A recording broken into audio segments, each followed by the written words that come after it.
Hi, I'm Jeanette from Growth Unlimited, and I'm here today to talk with you about what it takes to be a happy person.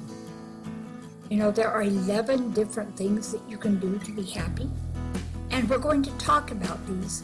These came from a blog that was written by Travis Bradberry, who is a psychologist. You know, when we think of happiness, we think of things that bring us immediate pleasure. A decent meal, a favorite book, or a relaxing day on the beach. But those are temporary things. Those are things that maybe make us happy for a moment, give us pleasure for a moment. But what truly makes somebody have a happy life? Well, the things we're going to talk about today are things that are longer lasting. First of all, realize that you create your own happiness. A lot of people sit back and kind of look at things and say, well, you know, if this and this could happen, then I'd be happy. But the thing is, while they're sitting back and waiting for that to happen, they're losing all sorts of opportunities that they could have to create their own happiness. Many years ago, I found that what I needed to do in order to be truly happy was look at what was going on in the moment, what I could do right then to make my existence better. Taking that action, actually doing something towards making myself happier, has been a much better process for me, and I am happier for it. I think that's one of the reasons why so many people come to me saying they want to take control of their lives. The step is taking action and making it happen. Okay, secondly, surround yourself with the right people. Lots of us have a tendency to believe that we need to change everybody else's life. And sometimes there are people out there who gravitate to people who are helpful and who care about people because they're looking for somebody to do the stuff for them. And here again, just like we talked about in number one, you can't do it for somebody else. Nobody else can do it for you. And so why waste your time and pull yourself down trying to help somebody who's not in a position to be willing to help themselves? So pick and choose who it is you want to have around you. Surround yourself with people who are like you, who are willing to do what they need to do to make their lives what they want them to be. Don't close the door on the other people. Invite them to join you, but expect them to do their own work. Number 3, get enough sleep. You know, in our society today, nobody gets the amount of sleep that they need. And it's something that's a constant battle. I know it's something I fight with on a regular basis, trying to make sure that I get an adequate amount of sleep in order to do what I need to do on a day-to-day basis. The Surgeon General says that adults need 8 hours of sleep a night. And one of the things that I've started trying to do is organizing my time so that I can get to bed, so that I can get 8 hours or close to 8 hours. And you know, I feel a lot better for it. I have more energy and I can get more things done when I need to get them done. Okay, number 4, and this is so important, live in the moment. Quit worrying about what happened in the past that was so bad. And quit strategizing and catastrophizing about what's going to happen in the future. You can't control either one of those things. There's no way you can change what happened in the past. It's over and done. You can't do anything about it now. And if you're constantly worried about what's going to go on in the future, you miss out on all the wonderful things that are happening in the moment. Live for now.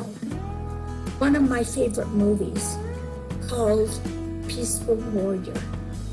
It's based on a book written by Dan Melvin, and it's a true story. It talks about staying in the moment, living in the now. And as I started trying to pattern my life towards doing that, I find that I'm far more productive, I'm far more happy, and I have stopped worrying and catastrophizing about things I have no control over, and my life is happier because of it. Okay, number 5, learn to love yourself. And this is a tough one for a lot of people. If you go around thinking that you're a bad person because you made a mistake, you can't ever begin to start feeling like you have the value that you truly do have.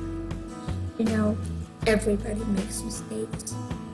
And the only thing we can do when we make a mistake is make it as right as we possibly can, apologize for it, and do everything in our power never to repeat the error. But we have to move on. And living in the past by ruminating on those mistakes that you made or worrying about making them again just stops you from having the happiness that you deserve. Okay, so learn to love yourself. Realize the kind of person that God made you to be. And realize that you are doing the very best you can. And then, of course, in the moment, do the very best you can. Never quit giving up and trying. And that way you're going to find that there's more self-love and you're going to have a happier existence. Number 6, appreciate what you have. Instead of wishing you had something that you don't have right now, look at what you do have and celebrate that. Again, stay in the moment. Number 7, exercise. Make sure you get regular physical exercise, at least 30 minutes, at least 3 times a week of vigorous exercise.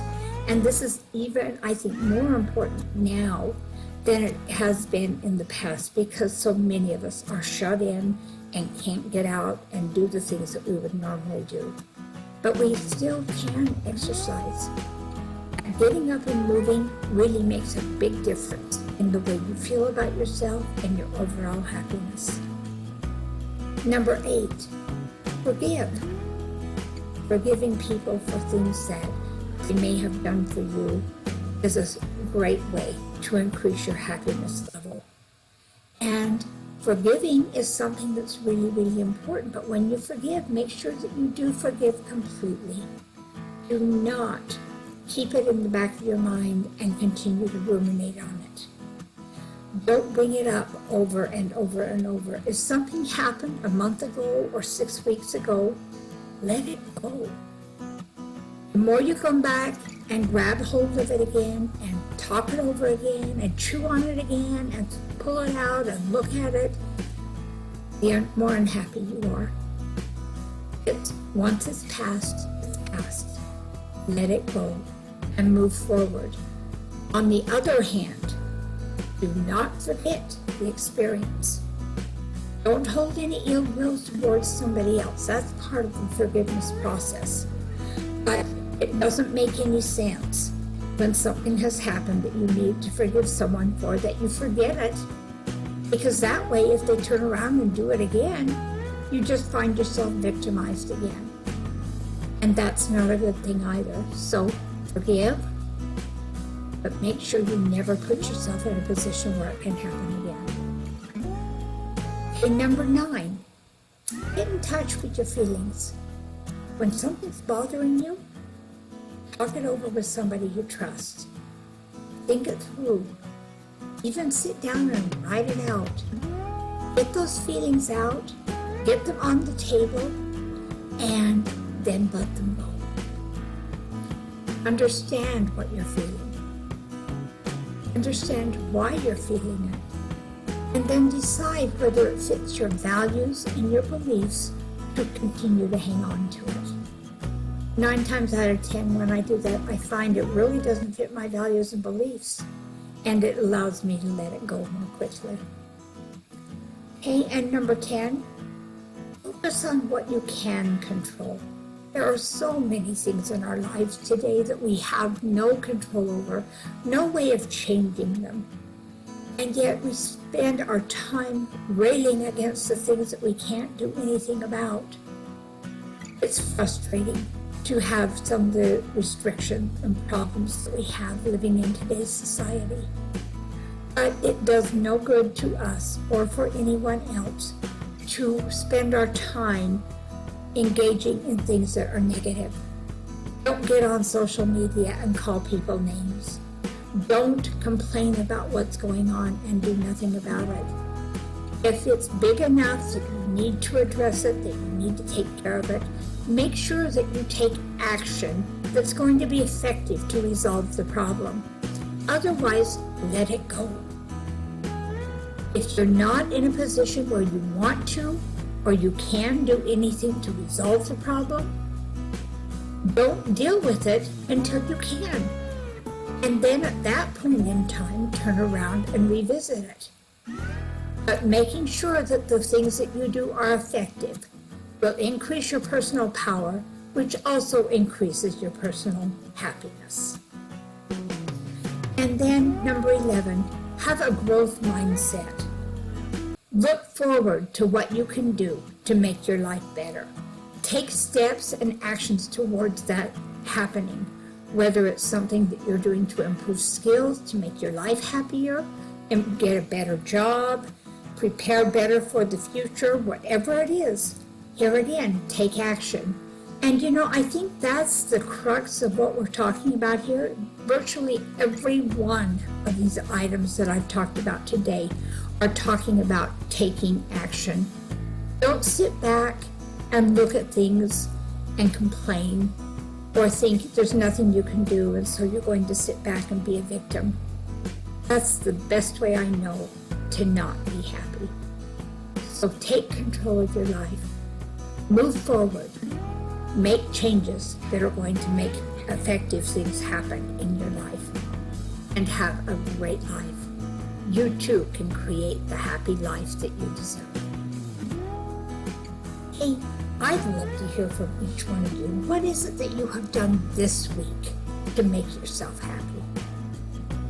If you like this video today, please subscribe and share it with your friends.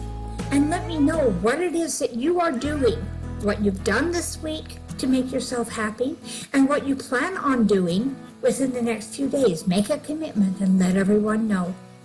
I'll tell you, one of the things that I am doing this week, and we're going to be talking about it in some future videos, is I am changing over my website.